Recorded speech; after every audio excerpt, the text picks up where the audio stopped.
For better experience, please rotate your mobile at 90 degrees. నమస్తే DSC అభ్యర్థులారా, DSC preparation 2025కు స్వాగతం.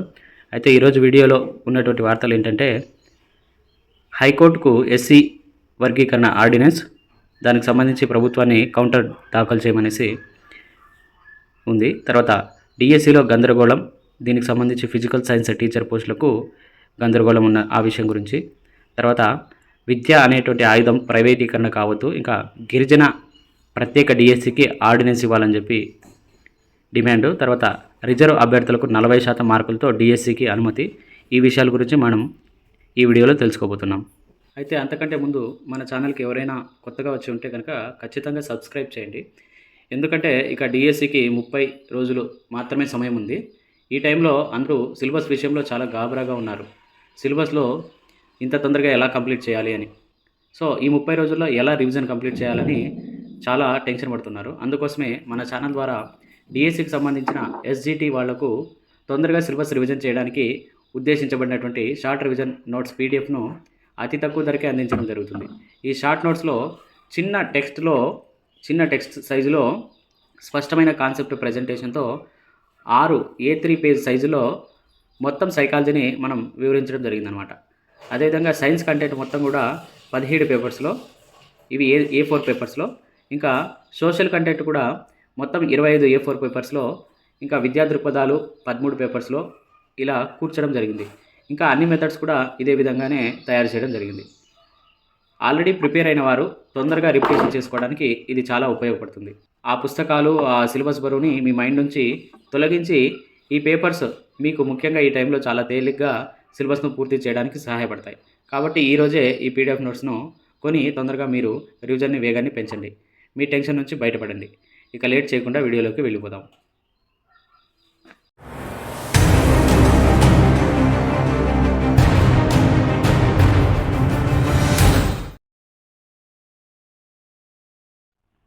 ముందుగా ఈ ఆయుధం ప్రైవేటీకరణ కావద్దు అని చెప్పేసి విజయ్ పుట్టప్ప గారు సంపాదకీయం వ్యాసమిచ్చారు.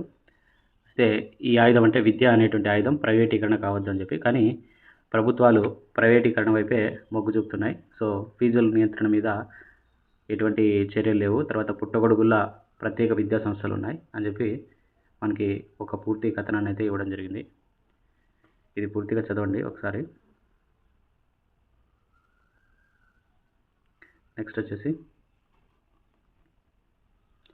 ఎస్సీ వర్గీకరణపై ఆర్డినెన్స్ కౌంటర్ వేయండి, రాష్ట్ర ప్రభుత్వానికి హైకోర్టు ఆదేశం.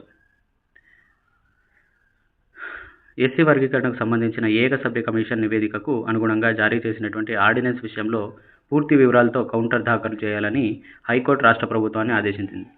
ఎస్సీ ఉపకులాల వర్గీకరణ నిమిత్తం రాష్ట్ర ప్రభుత్వం ఇటీవల తీసుకొచ్చిన ఆర్డినెన్స్ను సవాల్ చేస్తూ జై భీమ్రావ్ భారత్ పార్టీ అధ్యక్షుడు పరస సురేష్ కుమార్ హైకోర్టులో దాఖలు చేసిన పిటిషన్పై సోమవారం సీజే ధర్మాసనం విచారణ చేపట్టింది. పిటిషనర్ తరపు న్యాయవాది జడ శ్రవణ్ కుమార్ వాదనలు వినిపిస్తూ ఎస్సీ ఉపకులాల వర్గీకరణ నిమిత్తం రాష్ట్ర ప్రభుత్వం ఏర్పాటు చేసిన ఏకసభ్య కమిషన్ ప్రభుత్వానికి ఏకపక్షంగా నివేదిక సమర్పించిందన్నారు. ఎలాంటి శాస్త్రీయ అధ్యయనం లేకుండా, ప్రజల అభ్యంతరాలు స్వీకరించకుండా ముందుకు పోయిందని చెప్పినారు. అయితే సుప్రీంకోర్టు తీర్పునకు అనుగుణంగా ప్రభుత్వం వ్యవహరించడం లేదని కూడా చెప్పారనమాట. రాష్ట్ర ప్రభుత్వ తరపున అడ్వకేట్ జనరల్ దమ్మలపాటి శ్రీనివాస్ వాదనలు వినిపిస్తూ సుప్రీంకోర్టు తీర్పుకు అనుగుణంగానే ఎస్సీ ఉపకులాల వర్గీకరణ చేపట్టామన్నారు. ఏకసభ్య కమిషన్ నివేదిక ఆధారంగా ఉపకులాల వర్గీకరణపై ఆర్డినెన్స్ తీసుకువచ్చినట్లు తెలిపారు. జాతీయ ఎస్సీ కమిషన్ అనుమతి కూడా వచ్చిందని వివరించారు. సో ఇరుపక్షాల వాదనల అనంతరం పూర్తి వివరాలతో కౌంటర్ దాఖలు చేయాలని రాష్ట్ర ప్రభుత్వాన్ని ఆదేశించిన ధర్మాసనం తదుపరి విచారణను జూన్ 16కి వాయిదా వేసింది. ఈ మేరకు ప్రధాన న్యాయమూర్తి జస్టిస్ ధీరజ్ సింగ్ ఠాకూర్, న్యాయమూర్తి జస్టిస్ చీమలపాటి రవి ధర్మాసనం ఉత్తర్వులు జారీ చేసింది. సో ఇది విషయము. సో నేను గత వీడియోలో కూడా చెప్పాను అనమాట, ఏవైనా కేసులు ఉంటే కనుక దానికి సంబంధించి పూర్తి బాధ్యత తీసుకోవాల్సి ఉంటుంది. కాబట్టి ఇంకా ఆ ఏకసభ్య కమిషన్ అనేది ఇంకా యాక్టివ్గానే ఉండాలి అని చెప్పేసి గత వీడియోలో చెప్పాను. సో ఇప్పుడు ఆ కమిషన్ యొక్క అవసరం పడింది. సో ప్రభుత్వం పూర్తి వివరాలతో మళ్ళీ కౌంటర్ దాఖలు చేయాల్సి వస్తుందన్నమాట. అయితే ఇది డిఎస్సికి కూడా ఎఫెక్ట్ కావచ్చు. ఏమైనా ఒకవేళ ప్రభుత్వం సరిగా పూర్తి వివరాలు సమర్పించకపోయినా, ఒకవేళ ప్రభుత్వం వైపు తప్పు ఉండే అవకాశం ఒకవేళ ఉన్నా కానీ కోర్టుకు అలా అనిపిస్తే ఆర్డినెన్స్ని రద్దు చేయడము ఇట్లాంటివి చేయొచ్చు. అట్లా చేసుకుంటే కనుక అప్పుడు మళ్ళీ డిఎస్సి ఎఫెక్ట్ అయ్యి డిఎస్సి నోటిఫికేషన్ కూడా ఆగిపోవడము అట్లాంటిది ఏదైనా జరగవచ్చు అనమాట.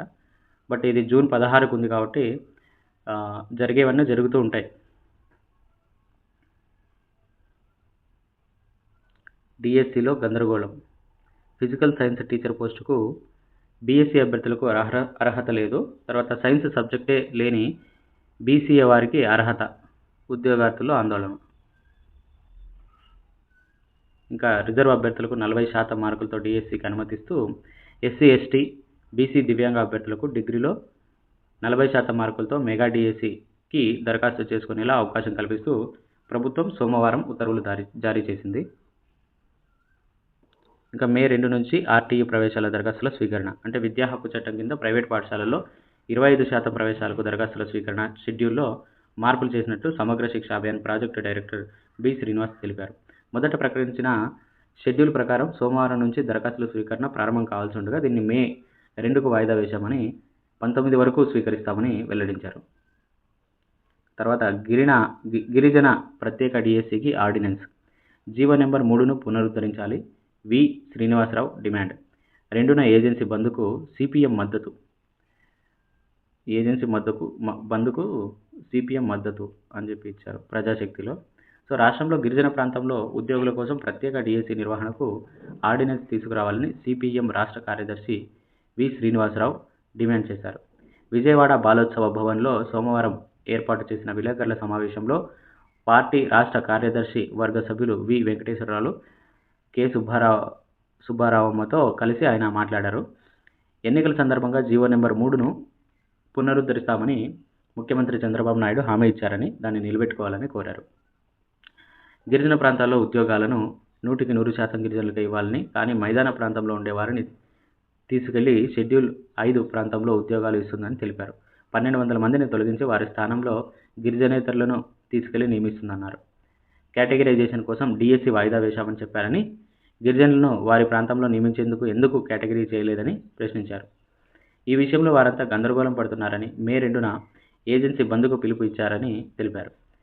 వారి బంద్కు సిపిఎం మద్దతు ఇస్తుందని వివరించారు. గిరిజన ప్రాంతంలో 10,000 మంది నిరుద్యోగులు దరఖాస్తులు చేసుకుంటే అందులో 1,600 పోస్టులు అక్కడ ఉన్నాయని తెలిపారు. వాటిని పూర్తిగా గిరిజనులకు ఇవ్వకుండా బయట ప్రాంతాల వారికి ఇవ్వడం షెడ్యూల్ 5 ప్రకారం వారికి ఉన్న హక్కులను కాలరాయడమేనని అన్నారు. దీన్ని సిపిఎం తీవ్రంగా ఖండిస్తుందని పేర్కొన్నారు. జీవో 3ను పునరుద్ధరణ విషయంలో ప్రభుత్వం చెబుతున్న దానికి చేస్తున్న దానికి పొంతన లేదని వివరించారు. ఎన్నికల ముందు ఇచ్చిన హామీని ఎన్నికలైన తర్వాత మర్చిపోయారని అన్నారు. వెంటనే జీవోను పునరుద్ధరించడంతో పాటు గిరిజన ప్రాంత ఉద్యోగాలు గిరిజనులకే ఇవ్వాలని కోరారు.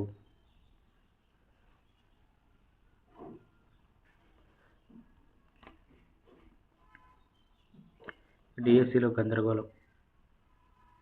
ఫిజికల్ సైన్స్ టీచర్ పోస్టులకు బీఎస్సీ అభ్యర్థులు అర్హత లేదు. సైన్స్ సబ్జెక్టే లేని బీసీఏ వారికి అర్హత. ఉద్యోగార్థుల్లో ఆందోళన. డిఎస్సి అర్హత విషయంలో పాఠశాల విద్యాశాఖ నిర్ణయాలపై ప్రభుత్వాలు ఆందోళన వ్యక్తం చేస్తున్నాయి. ఇప్పటికే డిగ్రీ అర్హత మార్కుల విషయంపై అభ్యర్థుల నుంచి విమర్శలు వస్తున్నాయి. తాజాగా ఫిజికల్ సైన్స్ టీచర్ పోస్టుకు అర్హత విషయంలో పాఠశాలల విద్యాశాఖ నిర్ణయం అసంబద్ధంగా ఉందనేటువంటి వాదన వినిపిస్తుంది. ఫిజికల్ సైన్స్ స్కూల్ అసిస్టెంట్ పోస్టుకు ఇంటర్లో ఎంపీసీ చదివి బీఈడీలో సంబంధిత మెథడాలజీ చదివి ఉండాలనేది అర్హతగా నిర్ణయించారు. కానీ బీఎస్సీ కంప్యూటర్స్ చదివిన వారికి కెమిస్ట్రీ ఉండదు. కాబట్టి బీఎస్సీ కంప్యూటర్స్ చదివిన వారికి అర్హత కల్పించలేదు. అయితే bachelor of computer applications BCA చదివిన వారికి మాత్రం ఈ పోస్టుకు అర్హత కల్పించారు. బీసీఏ మొత్తం కంప్యూటర్స్ పైనే ఉంటుంది. కెమిస్ట్రీ, ఫిజిక్స్ రెండూ ఉండవు. కానీ బీఎస్సీ కంప్యూటర్స్లో ఫిజిక్స్ ఉంటుంది, కెమిస్ట్రీ లేదు. కాబట్టి బీఎస్సీ కంప్యూటర్స్ అభ్యర్థులు అనర్హులైతే బీసీఏ అభ్యర్థులు ఎలా అర్హులయ్యారో చెప్పాలని అభ్యర్థులు ప్రశ్నిస్తున్నారు. అయితే బీసీఏ చదివిన వారు ఇంటర్మీడియట్లో ఖచ్చితంగా ఫిజిక్స్, కెమిస్ట్రీ చదివి ఉండాలని నిబంధన పెట్టారు. బీఎస్సీ చదివేవారు కూడా ఇంటర్లో ఎంపీసీ చదివే వస్తారు. అలాంటప్పుడు ఈ ద్వంద్వ విధానం ఏంటని అభ్యర్థులు ప్రశ్నిస్తున్నారు. కాగా బీసీఏ అభ్యర్థులకు గణితం, ఫిజిక్స్, బయాలజీ స్కూల్ అసిస్టెంట్ పోస్టుకు అర్హత కల్పించారు. ఈ నేపథ్యంలో బీఎస్సీ చదివిన వారికి కూడా న్యాయం చేయాలని అభ్యర్థులు డిమాండ్ చేస్తున్నారు. ఇదండి ఈరోజు డిఎస్సికి సంబంధించినటువంటి వార్తలు. రేపు మళ్ళీ మరికొన్ని వార్తలతో మళ్ళీ మీ ముందుంటాను. అంతవరకు సెలవు. నమస్కారం.